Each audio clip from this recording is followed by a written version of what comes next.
Some of the UFO crash retrieval material, we've looked at it and we found that the materials used are very strange. When extraterrestrial material is recovered through military crash retrievals and its metallic structure is examined under a microscope, the metal is so pure that we could not replicate it, even in a vacuum in space. This is because extraterrestrial crafts are not manufactured on a Ford assembly line the way humans would manufacture something. Everything in the material universe has a frequency and a corresponding sound vibration that creates and sustains its being.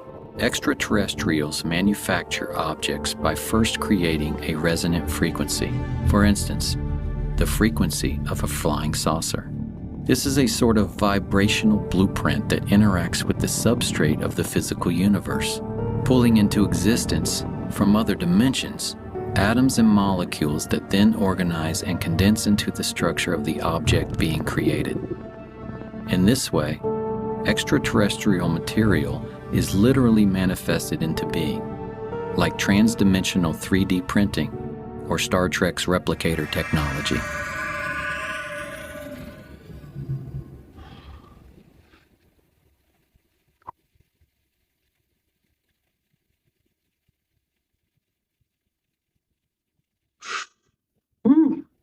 Moving on to 1963. This is a Marine. He was called from Cherry Point, North Carolina, to an undisclosed location, and his job was to guard something there.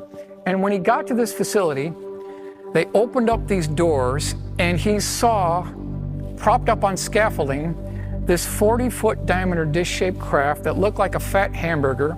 It was about 15 feet tall. He noticed that there was a white circle painted on the floor, and his job was to shoot to kill anyone who would try to breach that circle. They were trying 3 ways to get into this craft. Number 1 was a diamond tip drill bit. So we've got 2 cases of this now. Number 2 was an acetylene torch. That failed. And then the final attempt was bringing in 2 18-wheeler tractor-trailer lowboy trucks that had these very high-voltage generating devices, and they were using a laser to get into this craft. In a previously unreleased interview with aerospace designer Brad Sorensen, Sorensen describes a secret air show that took place at Norton Air Force Base on November 12th of 1988. A classified military exhibit in which so-called alien reproduction vehicles were unveiled. The craft were hovering off the floor with no landing gear underneath and nothing supporting it from above. When asked, where did they get these concepts from, Sorensen states, they said they copied it.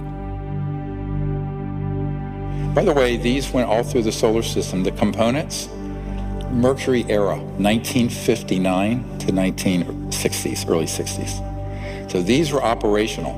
When did we master gravity control, where these were being functionally built by classified projects here on Earth, not extraterrestrial? October 1954.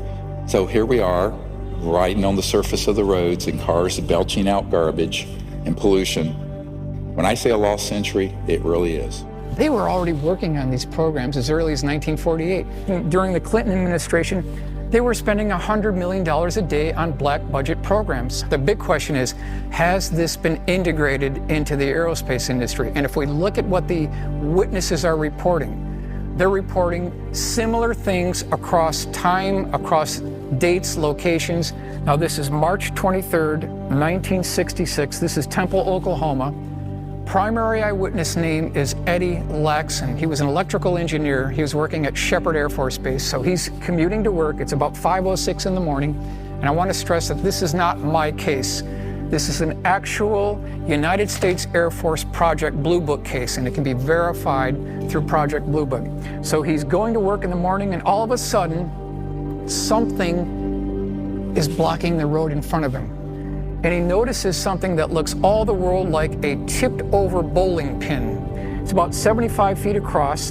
On the starboard side of the craft that you see here, there was an air stair cutout door and a man. I want to stress this was a man, this is not an alien. He was wearing two-piece green military fatigues. He had a baseball cap with the bill turned up, and he was shining a flash